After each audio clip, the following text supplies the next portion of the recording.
And hello everyone, and welcome to this new Trial Lab episode.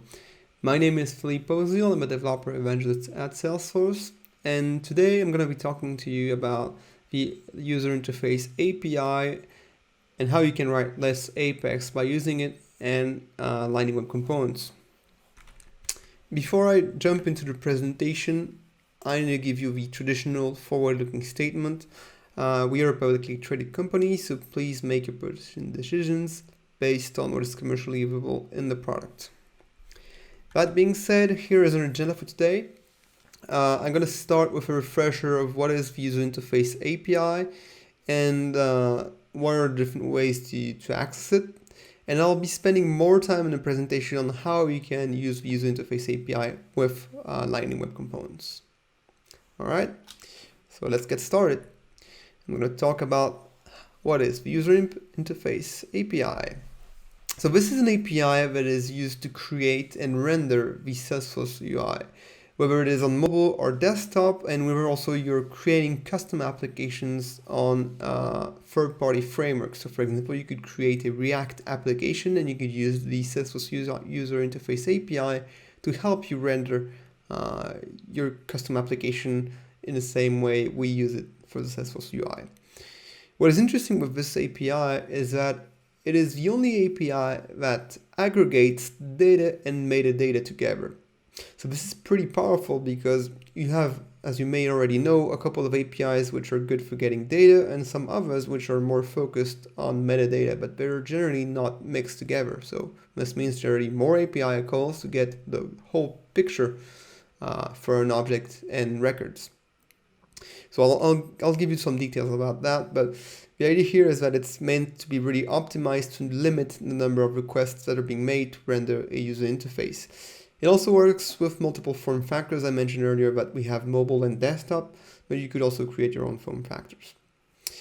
This API is available with REST, and there are a bunch of top-level endpoints that you can access. For these different endpoints, resources, you have multiple endpoints, so you can do quite a few things with those. The first resource that we have is records. So this lists the record data, but also lists the user interface associated with records. So for example, the record pages. You also have actions. So this is things like, for example, quick actions or global actions. You have favorites, which I think is pretty obvious what this is. It's a way to put favorites, for example, on the list views or other stuff. List views themselves. So list views is a collection of the different list views that are available on the platform, the ones that are being created by admins, but also the ones that are saved by users. So it contains information about these displayed columns, the different filters that you can configure for list views, these kinds of stuff. Then applications. So application contains the list of tabs that there are in application, type of profiles that have access to these applications, and of course the positions also in the application picker, the application launcher, sorry. And finally, some information about the active theme for the org. So all of that is generally used in the Lightning user experience, but this can be also used in your own applications if you decide to use the user interface API. Let's take an example of one of these endpoints. And here we're going to look at I think the one you use the most, maybe without knowing it, the record UI endpoint. So what I've wrote here in this slide is the end of the path to call this particular endpoint. It's under /UI API /record UI, and then an ID of a record.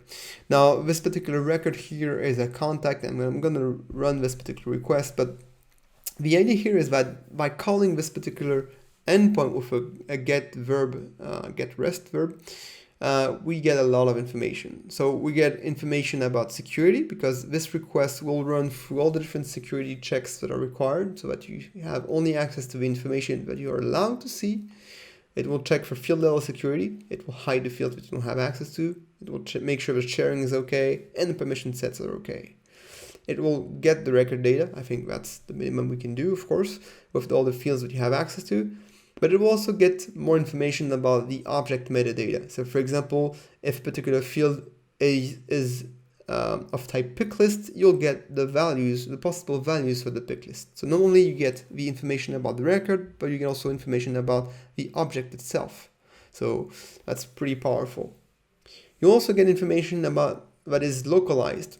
The UI API, like the other APIs, require that you are authenticated, and the user that calls the UI API has some preferences. So we know the language of the user that is calling the UI API, and we can render the UI API with the right localization. So you'll see that we're able to retrieve field labels in the right language for a particular API call.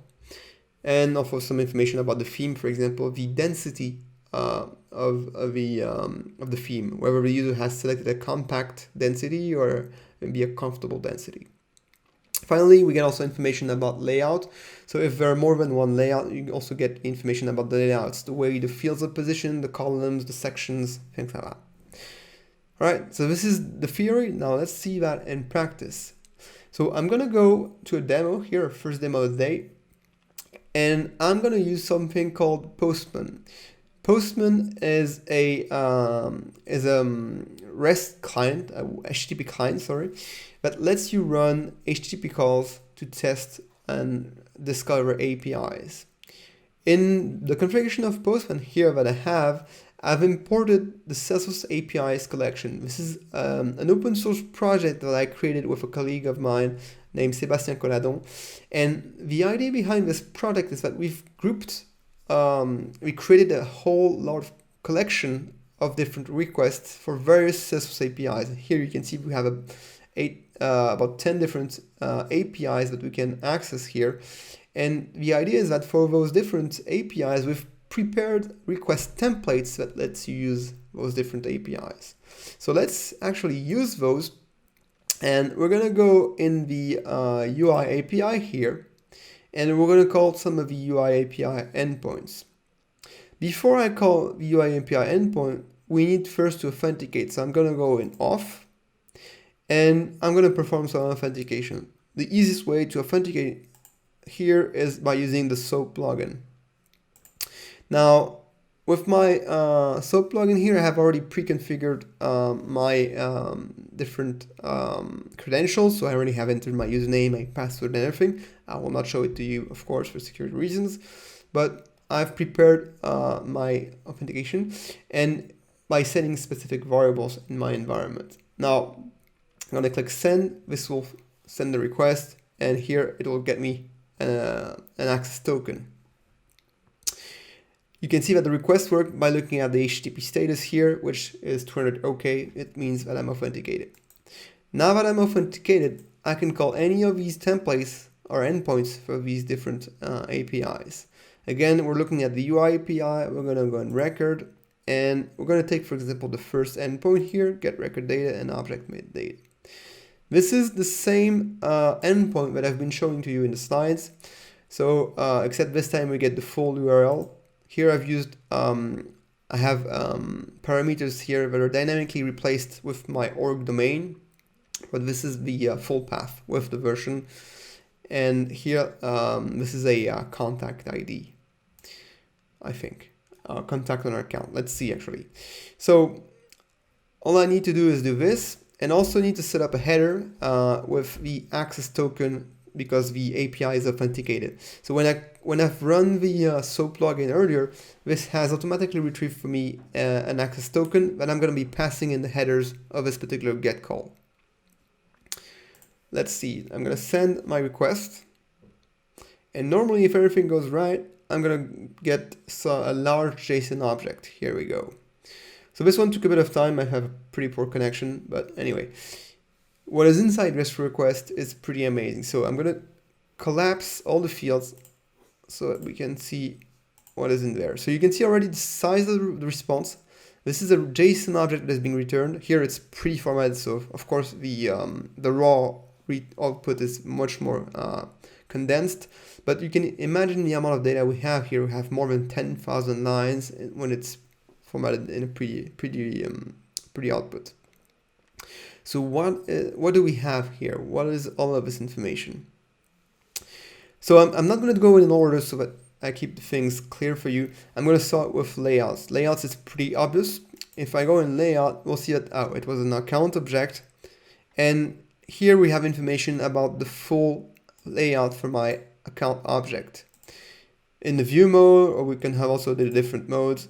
In this occasion, I only have a view mode, but look, scrolling down there, we see multiple sections where they can be collapsed or not, number of columns, and the different fields if we scroll down there, like owner ID, rating, etc.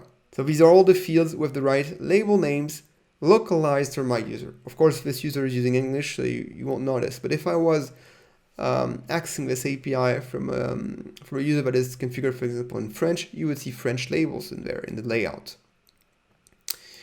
Now, not only that, but we also have layout user state. The API is connected, knows who I am as a user. So it knows if I have interacted previously with the layout. So for example, maybe I could have collapsed a certain section of the layout, and I would be able to see this information here if I have collapsed one of these sections. For example, you know, the general information or the address information. If I collapse those sections, I can toggle these fields there. So that's minor detail, but this is just to show you how detailed the information is. Now, more interesting, later on in the request, we have also this key called object information.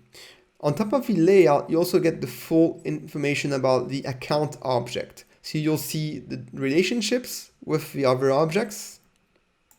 You also see the different fields down to all the details. So when you create the object in the Schema Explorer, you can see all the field information here, the label, the length, whether they're required or not, whether we have formulas running on them, all that. So it's very, very detailed. You have all the information that is being rendered in the Object Manager. And finally, we have the information about the current record. So this is, again, the ID of the record we've selected in the request here. And we can see all the field values for our particular object.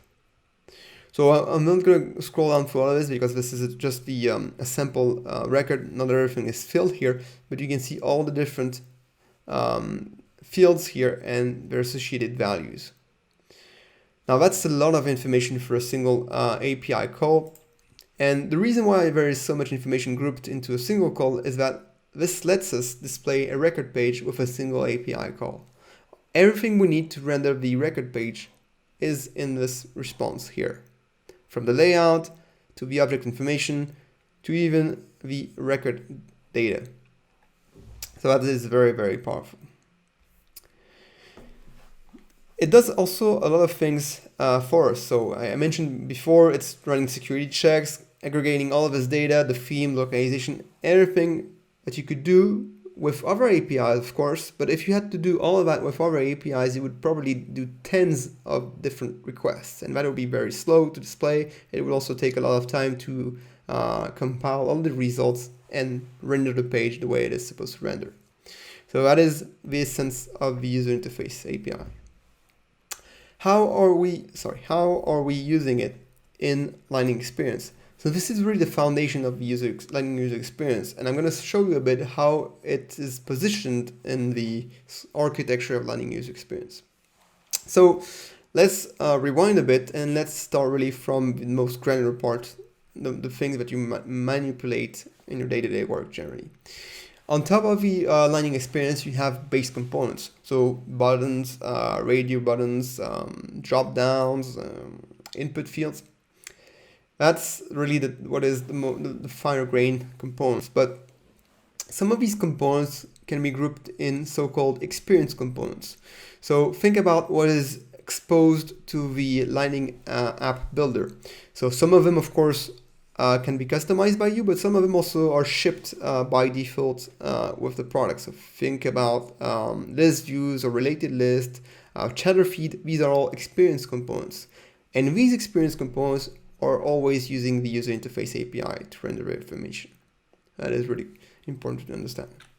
Now, these different components, whether they're base components or even your own custom components, are built on the foundation of the application layer. The application layer lets you create custom apps and extend the default apps. This includes the Lightning Web Component framework. It also includes SLDS, Salesforce Lightning Design System, things like Locker, etc.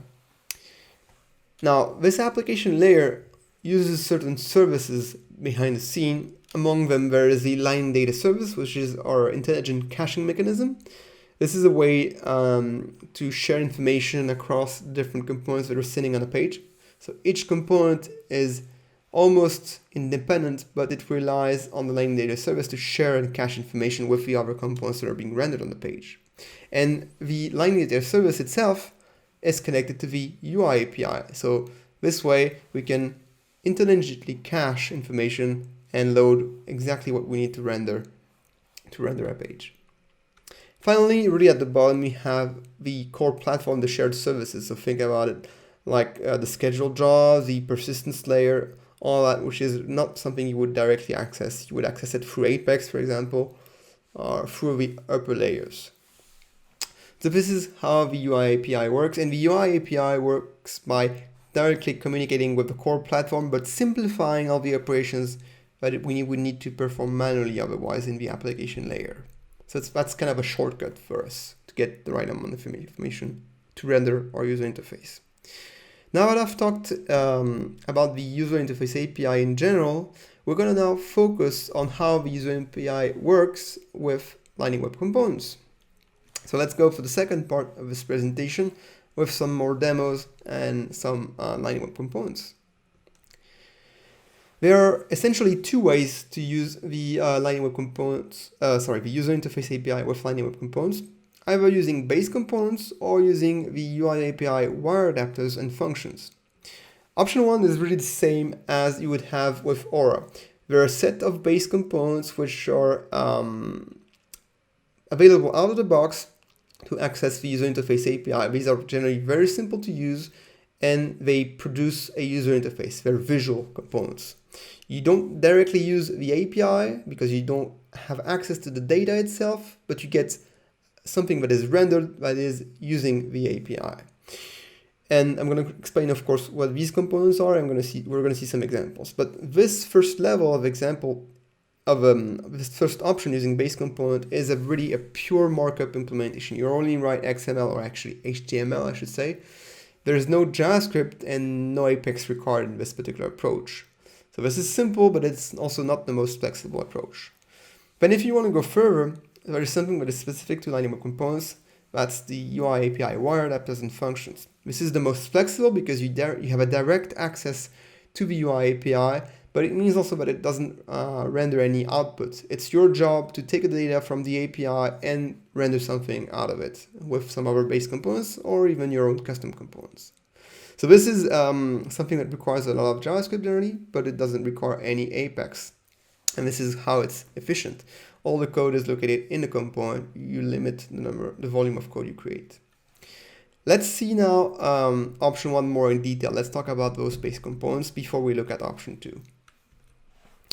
So using base components, we can render record forms with 3 base components. And these are also available, by the way, in Aura. These are the same components that are available in Aura or Lightning Web Components.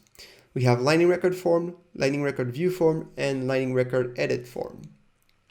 The first one is particular, but the 2 others are very similar. And I'm going to show you an example of each up next. Let's start with Record Form. Record Form is the simplest way to use the user interface API in Lightning Web Components. It's just a couple of lines, but it's super powerful. All you have to do is to pass information like a record ID and an object API name, and that's enough to generate a form just like you would have on a regular record page. Now, in this particular case, I added a few extra parameters which are optional, and I specified I wanted to use the compact layout just to have a few fields. I split that into 2 columns to make it more compact, and I specified that I wanted to have a read-only view. So there are options. You could switch to a full layout to have all the fields that have been configured. by the admin in the full layout. You could also have only a single column. You could move to the edit mode, for example. These are part of the options. Now, this is really easy to do. You can see that there's just a few lines of code, but it's super powerful because if the administrator changes the layout, your markup will not change, but the output of the code will change. So if the admin decides to add a new field to the compact layout or the full layout, we could have this extra field being rendered in our custom component that uses the line record form. Also, another interesting thing that is worth remembering is that the this component and the other components that use the UI API also go through the Lightning Data Service, and they also go through security checks. So let's say, for example, that my user is not allowed to see the contact email. Well, the contact email will simply be removed from this view here. This will not cause any error. You won't have to do anything as a developer to limit what the user sees. It's just something that is configured by the admin, and the code remains the same for everyone. So that is really powerful. Now let's see a more advanced example. Here, record form is interesting, but it's a bit limited because you don't really select the fields you want to display. It's only the compact layout or the full layout. You cannot say, okay, maybe I want an extra field or something like that. You cannot do that with the record form. But you have the two other base components that you can use. That's record edit form and record view form. I'm only going to show you one example here because the two of them are pretty similar in the way they work. They're very simple to configure.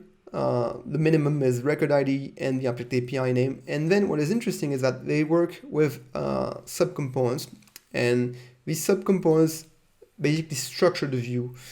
And in this particular case, we have selected certain fields. We're using a combination of output fields and input fields. So the output field is showing the account ID that this contact is linked to, and the other input fields are editable and let you control or enter specific values, first name, last name, and email. I've also added lightning message, a component here which would eventually show some error messages when I'm saving and I have errors. And finally, I've also added a very simple submit button of type submit. This is really important to submit this form. What's interesting with this implementation here is that I don't have to worry about the logic to save the record. I only have to do a submit, click on that submit button, and that's it. I have no JavaScript to write, and the UI API will do the job of saving the component, making sure the field values match what is expected, run the formulas if any, and make sure it's all valid. Now, this, as you can see, is a bit more flexible than the previous option because here I can select the different fields. But it's also very interesting because I don't have to do anything in terms of configuration. So like saying, for example, if I had a field that is required, I don't have to know about this because this is taken directly from the record for the object information. I know that last name is required because the user API, the UI API tells me that the last name field of this contact object is required. So it does the work of displaying it the right way. Here these are just text field, but if I had, for example, a dropdown with a pick list, well, the UI API would do the job of figuring out what are the possible values of that pick list and retrieve them for me. I wouldn't have to do many different API calls to figure out what are the possible values of this particular dropdown. I would just have to provide a input field with the right field name, and the UI API does the job of figuring out what we need and what can be rendered. So that's very powerful. Same thing if we have related lists. That's an easy way to get a lookup field that is provided natively by the platform. In this example here, the account ID that I've entered here is a static. It's an output field. But if I change that to an input field, I would have here a lookup that would allow me to select another account to link that contact to. And again, the update would do the work of reattaching the contact to the new account if I change the account. So that is very powerful. Now that we've seen really the basics here, let's now move to something that is a bit more flexible. We're going to go to option number 2, which is specific to Lightning Web Component and which is way more powerful than just using base components. We're going to talk about the UI API wire adapters and functions. So that is pretty powerful because here we really have access to the API. So we have data and metadata, and we can decide to do whatever we want to display information based on that. There are a total of 19 wire adapters that are grouped into 3 node modules that we can use in our Lightning Web Components. The first one is called the UI List API, but it's something that is still in beta as of summer 20, and it's a way to retrieve information about list views. I'll show you an example of that later on, but it's really interesting because it's a way almost to create some sort of SOAP query behind the scene, because you select filters and you get a result with a list of records. And it's pretty interesting because it supports very well pagination. I'll show you that just later. There's also the UI Object Info API module, which has quite a few endpoints under it. This is everything that has to do with the object metadata. So the field types, if for example you have pick lists, the different values of those pick lists, the different record types for a particular object, etc., etc. And lastly, the UI Record API. That's the first one we saw in the in Postman, and that's a way to render a particular record user interface. So let's go now and see that in action. So I'm going to switch now to a Salesforce org here that has those different components. So here we can see the examples we had earlier in the slides: the record form using the base component, the record edit form using also the base component. And now we're going to look at those 3 other examples here, which are examples of how to use the UI API with Lightning Web Components. The first example I have here is a very naive approach of getting a contact list with Apex. So let's look quickly at the code here to see what is involved. If I were to do that with Apex, I would need an Apex class, a controller, that does a SOAP query that returns the contact information. So here I'm only selecting the name and title, of course the ID. But I would have also to take care of security. So I would have to use with security enforced. I would have also to use a permission set to grant permission to this particular Aura enabled endpoint. This is something that is required as of winter 21, so we have to do it very soon.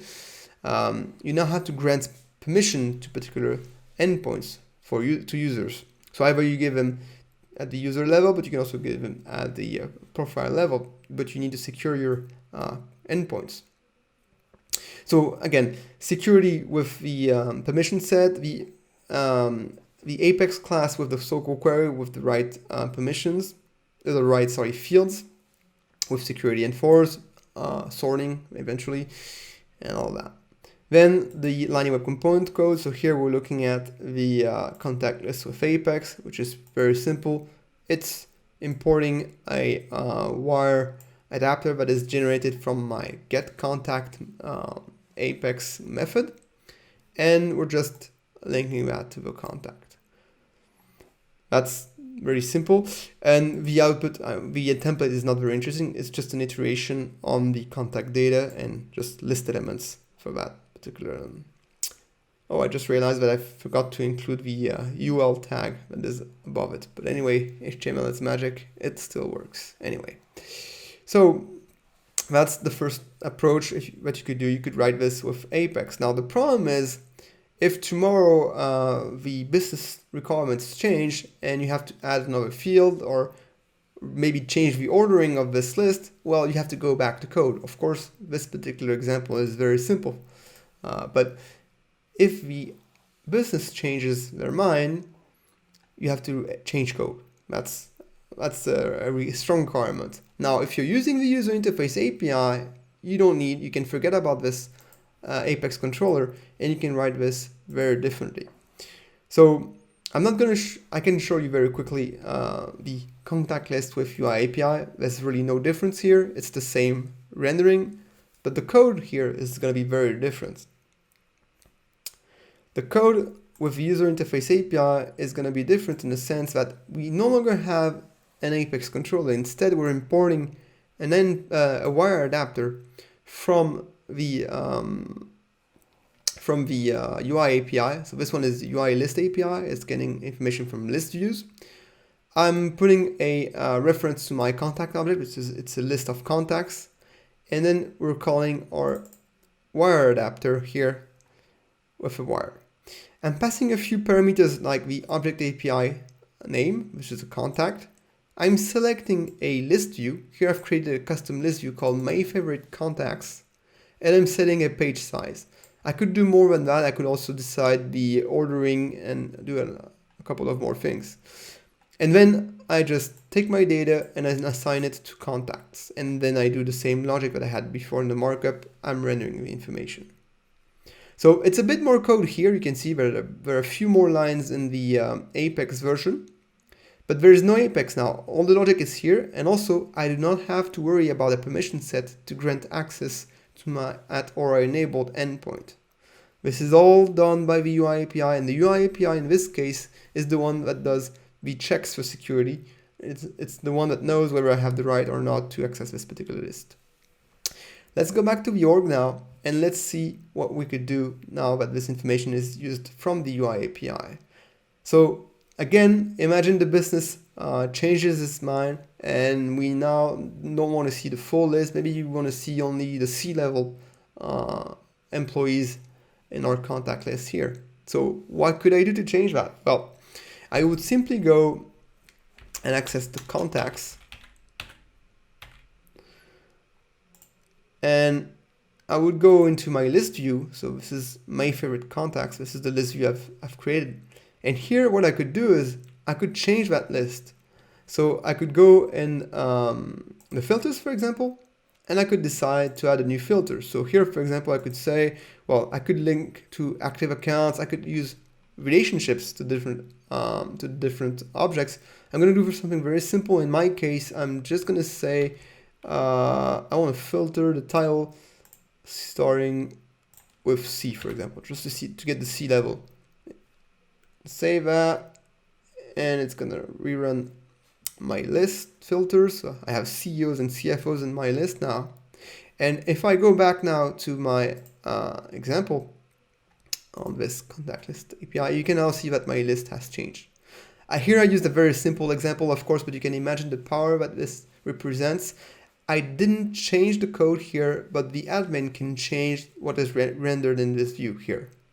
Now, in this case, I've hard-coded the fields that are being displayed, but of course this is more powerful because if I were to go on a more advanced example, the fields that are rendered here are available through the UI API, or the fields that are selected in these columns. So the admin also could configure the fields that are being displayed and the fields that are being returned in the endpoint in my UI API list here. So that is very powerful. So that's a first go, and it is really good because it means that the developer doesn't need always to be in the loop when there are some customizations to be made. There's a bit less code, but what we're going to see now, what is even more powerful, is if we want to add pagination to this particular example. So I'm going to remove my filter because we only have now 3 results. So let me drop my filter from my favorite contacts to get the full list back. All right, I'm going to save that again. So now we have the full list of all contacts, and we're going to look at this other example here, which is, by the way, not refreshed. Let me just refresh that. There we go. Now we have a full list and we have a paginated list. So let's see what code is behind the scene. So this is also using the UI API, but I've just added a pagination control here and I've passed some extra parameters. All right. So this is the next component here, the contact list paginated with UI API. So I'm going to stick that one here and I'm going to show you the new version. So the new version has a few more things. First, we import a field from the contact to select the filtering. We have a few more attributes here: page token, next page token, and previous page token, which helps us to do pagination. we have some extra parameters for the wire. We have included the sorting of the list. So here we're using name field, the page size again, and the page token. So the page token is very interesting because it's an attribute that is not set by default. By default it's null, but when we're going to look at a page, it's going to change and it's going to give us what current page we're looking at. So as we move on page numbers, the page token will change, and also the next page token and previous page token will change. And that is all supplied by the user interface API. So the response of the API goes into this function list view. And if we have some data, first we have our records for the contacts, but we also get next page token and a previous page token. This is what lets us do the pagination. It gives us pointers as to how to get the previous page or the next page. And when we click on the buttons to go to the next page or the previous page, we just copy the previous page token or the next page token and overwrite the current page token. Changing the page token changes the value in the wire here and calls again the wire to refresh the page. And then we have just two simple getters here that tells us whether there are no previous pages or no next page. That is all you have to do to implement pagination with the user interface API. Now, if you've already done that in Apex, you know how much of a pain this can be. And here we're looking at I would say, less than 50 lines of code to have something that is dynamic, that can be sorted without any sort logic except specifying a specific field name, and is also reactive to declarative changes. So that's something very powerful. And also it's way more flexible than hard coding everything with Apex. So that is what I really wanted to show you today with the how you can write less Apex by using the user interface API. Now, this is just one of the different endpoints of the user interface API. I want to leave you today with a contribution that I've made, and I think that you'll find useful. It's called the UI API Playground. What I did is here in this particular project that is open source on GitHub, is that I've looked at all the different endpoints from the user API endpoints, and I created some examples, some playgrounds to interact with all of those endpoints. So let's start here. We can see the all the different node modules that are exposed at the top level, and if we go down there, we have the different wire adapters or functions that are in those node modules. So let's say we want to again use the get list UI. That's the one we had earlier. Here we can get, for example, the all account list view.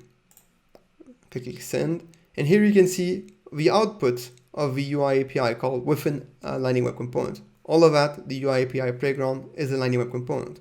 So you can explore directly the raw JSON output here, or you can go and scroll down the information in a more structured way.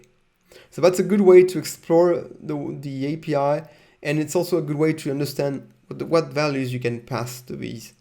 This is behind the scene. This is an @wire with get list UI with these two parameters. And here you also have a convenient link to the documentation on the Salesforce documentation. Right, the UI API is pretty simple to understand. That there are some more advanced cases, like for example the get record UI we saw earlier. Here you have all different parameters exposed with dropdowns, so you can easily understand the different values that you can use. So here, for example, I could create a contact object with a full layout, and I could also specify some optional fields. I'm not going to do that, but if I send that, you'll see the information we had earlier on at the beginning of this presentation in Postman, with the layout, user states, the layout, etc., and the record information for my contact information, etc., etc. Right.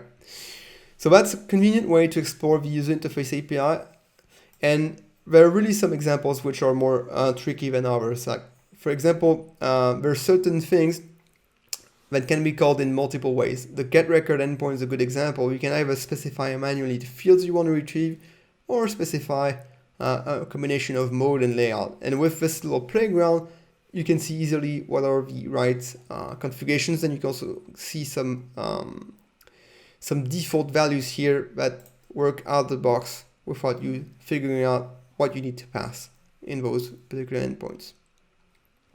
This is very interesting, especially for things like delete or create record. So here, if you wanted to create a new record, well, you have this playground and you can create easily with the UI API a new record. So I'm not sure you were aware of that, but you don't need to write any Apex to create a record. You can do that with the UI API. And this is a function that is exposed in the UI record API module. You can call that with this bit of JSON and it will create a sample account. So let me show you. If I click send, this creates a sample account, and here you can see in the response I have all the account information here. And let's see that it really works. So I'm going to copy this new record ID here. I can load it with get record. I'm going to get the full mode in view, the full layout in view mode. And here we can see that this is our sample account that we just created. It's very empty. I didn't specify any field. I just created it now. And we should see sample account. Yeah, here, that's the name.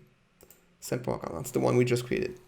But not only that, we can do other CRUD operations. We can also update the record. So we could change some values here. So for example, I can rename my record. So I'm going to keep the same ID, of course, but I can change the name to new name for my sample account. Here it's modified, my account is modified. And if we scroll down in the fields, and if I go for the name, you'll see that the name is new name now. And finally, I can also use the delete record function here with my record ID here, and I can delete my my sample account. Oh, a little mistake. Well, I'll need to fix that. But that's the idea here. You get access to CRUD operations without writing a single line of Apex, and that is very powerful because sometimes you just need to create a simple record, and it's a waste of energy to create the whole logic in Apex to do that because it's also something you would need to test. In this particular instance, you don't need to test the create logic, you would just need to test that you're indeed calling the user interface API. Now, let me show you a few more things. There are also some very valuable information in the UI object info API module. Things that are very expensive to do in Apex and that require a lot of lines of code, getting the object information, for example. So with that endpoint here, you can get all the information for the account object. You can get the different child relationships. You can also get the record types if there are multiple record types. On this occasion here, on this org, I only have one, which is the default. But if I had multiple record types, I could have access to all of that here. Same thing for pick lists. I'm pretty sure all of you have tried to retrieve pick list value for Apex at some point, but with the UI API, you don't need that. So here, for example, I can retrieve the current value for the account rating for this particular record type and all the possible values. So here you can see that I have three values, which are hot, warm, and cold. So this works with any record type or any particular field, and it's just a wire adapter call to get this information. So with this little playground, you can easily see the values you need to pass. You can really test them, and if you're interested in those endpoints, you can always click on documentation, navigate away, and get the full documentation with some other parameters that are not necessarily exposed. So here, for example, we can see what I did earlier with another field here. That's the magic of the UI API.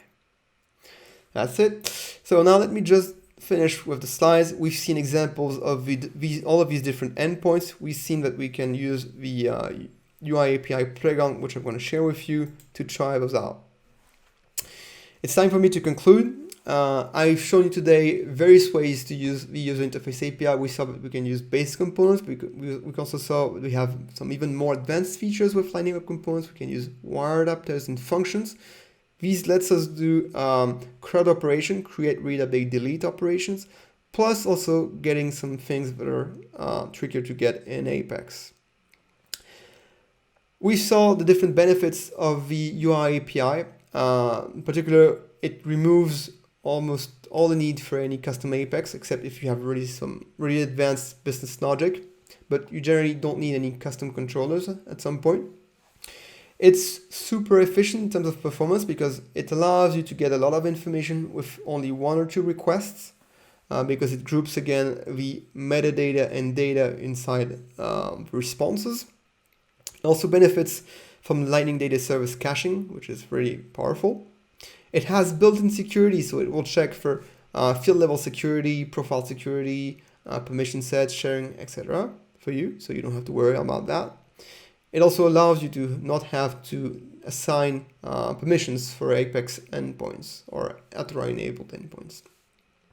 And finally, I think what is the most interesting part is that it allows you to have code that is upgradable or that can be changed without you as a developer going in the code. So sorry, let me rephrase that. It allows you to have components which can be updated with declarative means without you having to modify code. Again, if you take the example of the list view, the admin can select filters, the admin can select columns and change all of that, and this can impact the rendering of your custom component without you having to modify the code. So that's the idea here. There are a lot of benefits for the user interface API compared to Apex. I hope that I've convinced you to use it. So I'm going to leave you with a few resources to get you started. The first one is, I think, the most obvious one. That's documentation. You have the user interface API developer guide. It's pretty large, and I just want to make one thing clear before going forward.